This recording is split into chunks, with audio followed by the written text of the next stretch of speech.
Oke, Assalamualaikum warahmatullahi wabarakatuh. Good morning, students. I hope you are ready for our lesson today. So, in this occasion, we will still talk about formal invitation, but this time, I will explain to you how to write formal invitation. Ya. Jadi hari ini, pada kesempatan ini, kita masih akan tetap membahas undangan resmi, tapi pada kesempatan ini Miss akan menjelaskan tentang bagaimana cara menulis formal invitation atau undangan resmi. Okay. So, writing a formal invitation is simple sebenarnya. Once you know what to include and understand a few key concepts. Jadi, dalam menulis surat undangan resmi itu sebenarnya sederhana, asalkan kalian itu tahu apa saja yang harus informasi apa saja yang harus diletakkan pada undangan itu. First and foremost, most formal invites have the information completely written out. That means for these types of invites, you will need to ditch the informal abbreviations. Jadi untuk jenis undangan resmi itu semua informasi harus ditulis dengan lengkap. Jadi kalian tidak diperbolehkan untuk menggunakan singkatan-singkatan yang informal, singkatan-singkatan yang tidak resmi. Contohnya singkatan tidak resmi itu misalnya waktu kalian nulis alamat, kalian tulis jalan tuh JLN. Itu tidak boleh dalam formal invitation. Terus saya ditulis juga di alamat gang, terus ditulis GG doang, itu juga nggak boleh ya. Second, formal etiquette involves using proper titles when addressing guests. If you are inviting someone who is a doctor or in the military, you will want to use their correct titles. Nah, jadi hal kedua juga yang harus diperhatikan itu kalian harus menggunakan etika-etika resmi dalam menggunakan proper titles. Jadi misalnya tamu yang kalian undang itu memiliki jabatan yang penting, misalnya dokter atau jenderal atau profesor. Nah, kalian boleh menuliskan gelar itu di undangan resmi bagian full guest name, nanti ada dijelasin ya lebih lanjut. Oke, jadi informasi-informasi apa saja kah yang harus kalian masukkan pada formal invitation? Yang pertama tentunya the reasons of invitation, ya. Alasan kalian mengundang, alasan kalian membuat undangan itu apa.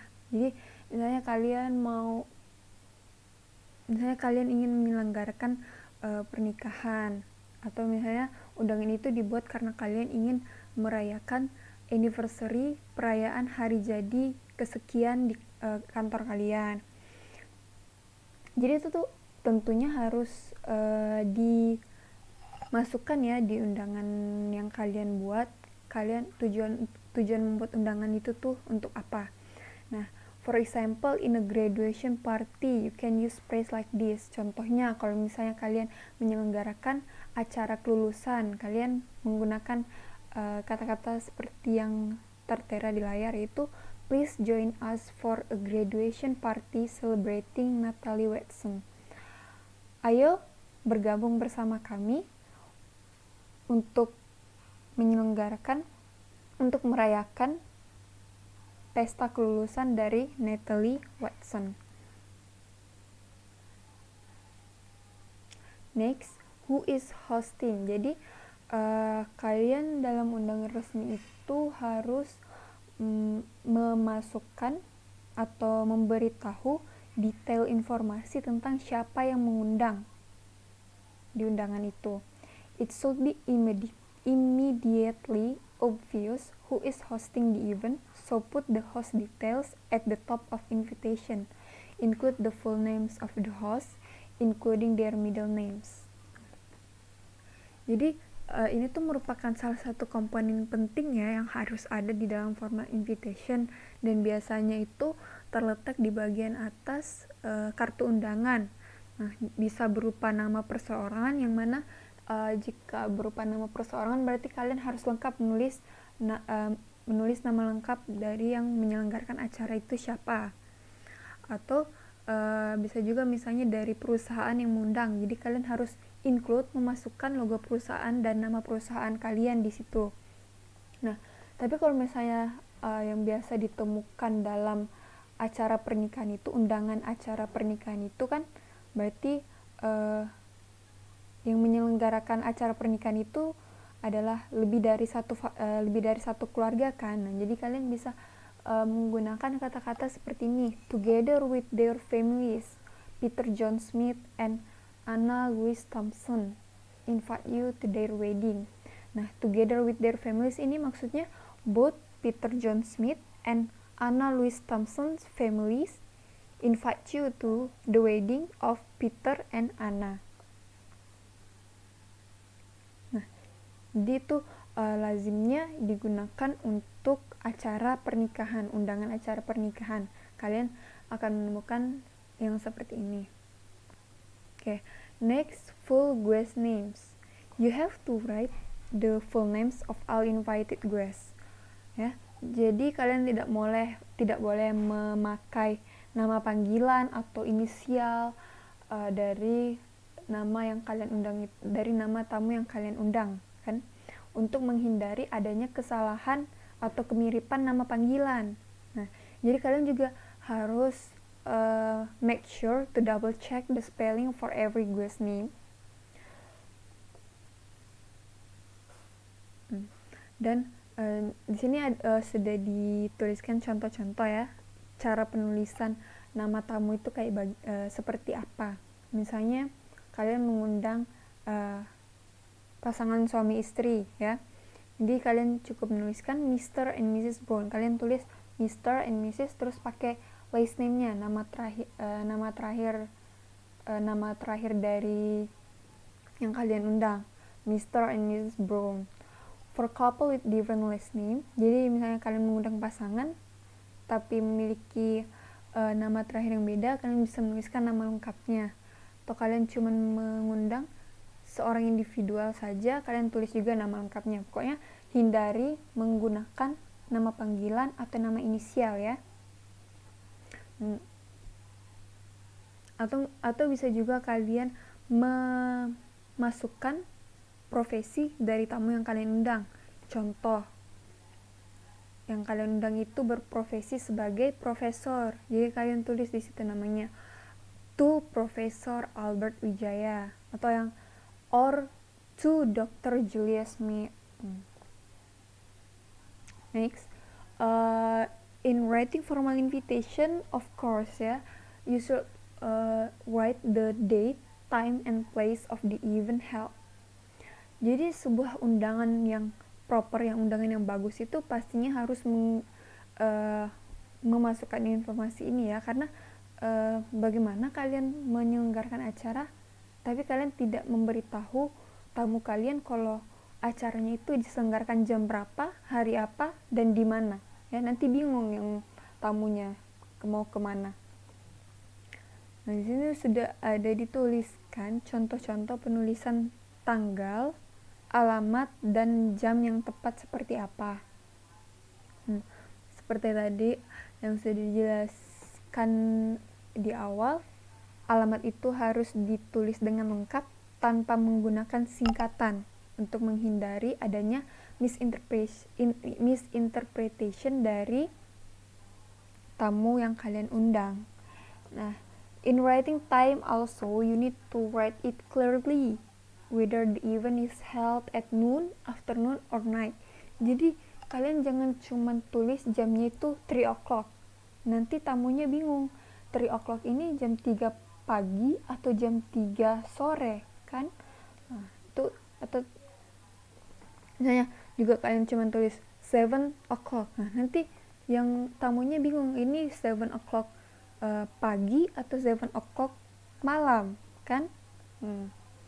Itu Jadi kalian bisa tulis seperti ini, kalian tulis 3 in the afternoon or 7 in the evening. Nah, atau bisa juga kalian tulis PM or AM ya, 4 PM until 7 PM, contohnya seperti itu. Dress code ya, dress code. Nah, most formal events including cocktail parties, business events, and wedding are a time for everyone to get dressed to the nines. Dress codes for formal events usually dresses for women and full suit with a tie for a man. Nah, jadi dalam formal invitation itu, dalam undangan resmi itu, kalian juga bisa memasukkan dress code untuk acara yang kalian selenggarakan itu apa. Nah, kalian juga bisa menentukan warna dari pakaian, dari dress code yang kalian mau. Misalnya formal clothes with black and white color. Jadi yang datang ke acara kalian nanti itu menggunakan pakaian formal dengan warna black or white.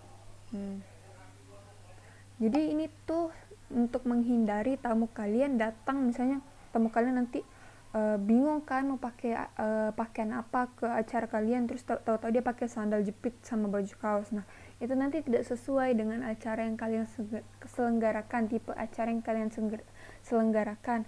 Kan formal invitation berarti acara resmi, tidak mungkin kan tamu kalian itu datang menggunakan baju kaos atau sandal. Itu salah satu contoh ya, cara menuliskan dress code. Oke, yang terakhir itu RSVP. Dalam pelajaran-pelajaran kita yang kemarin itu, Miss juga udah menjelaskan tentang apa itu RSVP dan kepanjangannya. Nah, RSVP itu sendiri merupakan cara yang kalian gunakan. RSVP is a way for you to confirm your guests whether they come or not. Jadi ini merupakan salah satu cara kalian untuk mengkonfirmasi kedatangan tamu kalian, entah dia datang atau tidak. Itu tuh merupakan salah satu cara untuk mengetahui berapa tamu yang akan datang. Jadi kalian bisa menyiapkan makanannya mungkin, atau tidak kursinya sesuai dengan jumlah tamu yang mengkonfirmasi kedatangannya. Untuk RSVP ini sendiri, kalian cukup menuliskan contact person, nomor HP dari nomor HP tempat tamu kalian mengkonfirmasi kedatangannya nanti, atau bisa juga lewat email where guests can confirm their attendee. Jadi kontak dan email itu, kontak atau email yang kalian tuliskan dalam formal invitation itu gunanya jadi tamu kalian kalau misalnya mereka datang atau mereka tidak datang bisa langsung menghubungi kontak atau email yang tersedia dalam formal invitation kalian. Nah, RSVP ini sendiri usually written in the bottom of invitation card. Jadi biasanya kalian temuin di bagian bawah surat, di bagian bawah invitation card ya, kartu undangan. Nah, di sini juga Miss udah menuliskan contoh undangannya dan bagian-bagian yang sudah Miss jelaskan tadi. Ini the hosting yang menyelenggarakan itu the Law Office of Karen and Clausen. Date on Friday, April 20 pada hari Jumat tanggal 20 April from 5 to 8 PM. Nah, ini seperti yang Miss jelaskan tadi ya. Jadi kalian harus benar-benar lengkap ya, benar-benar lengkap menuliskan jamnya. Jangan sampai tamu kalian bingung mau datang pas pagi atau malam gitu kan. To celebrate the grand opening of their second location. Nah, ini alasan mengundang, alasan dia menulis undangan itu untuk mengundang orang merayakan grand opening dari pembukaan lokasi kedua Law Office Karen and Clausen. Nah, itu yang paling bawah itu place-nya. Kekurangan dari undangan invitation card ini itu tidak ada RSVP dan tidak ada juga dress code serta nama tamu yang diundang. Okay, next. Nah, ini contoh yang kedua itu Dear Mr. and Mrs. Brown, that is the full name of Grace. Jadi jelas undangan ini untuk siapa. By the God's mercy and blessing, we would like to invite you to the marriage of our beloved daughter and son Daisy and Leo. Nah, ini alasan si penyelenggara acara menulis undangan ini itu untuk mengundang orang-orang datang memberi doa dan restu kepada Daisy dan Leo atas pernikahan mereka. The wedding will be held on Friday, the 5th of September 2020, itu date-nya. 3 p.m. until finish, jelas ya. 3 p.m. itu berarti jam 3 sore. 77 Shore Road at Grand Hotel, itu address tempat acara, alamat tempat acara diselenggarakan. Dan ini juga sudah ada RSVP di bawah itu. Jadi jadi yang tamu yang mendapatkan undangan ini, kalau misalnya dia datang atau tidak datang, bisa langsung konfirmasi ke kontak yang disediakan. Cuman kurangnya undangan ini itu tidak ada dress code ya. Tidak ada dress code untuk tamu yang datang. Jadi mungkin disesuaikan ya dengan wedding, acaranya wedding, berarti biasanya wedding itu pakainya formal, tapi warnanya tidak ditentukan dalam undangan ini. So I things that is the explanation of how to write formal invitation and what information that you should include when you are writing formal invitation. You may ask what's not clear in this lesson. Jadi jika ada yang kurang jelas bisa ditanyakan langsung di bagian kolom komentar Google Classroom ya. Jadi nanti itu untuk materi ini nanti Miss akan menugaskan kalian untuk minggu depan ya, untuk minggu luring itu Miss akan menugaskan kalian menulis undangan resmi itu untuk ngambil nilai keterampilan kalian. Jadi kalau misalnya ada yang tidak mengerti boleh langsung ditanyakan ya. I think that's all. Thank you for your attention. Wassalamualaikum warahmatullahi wabarakatuh.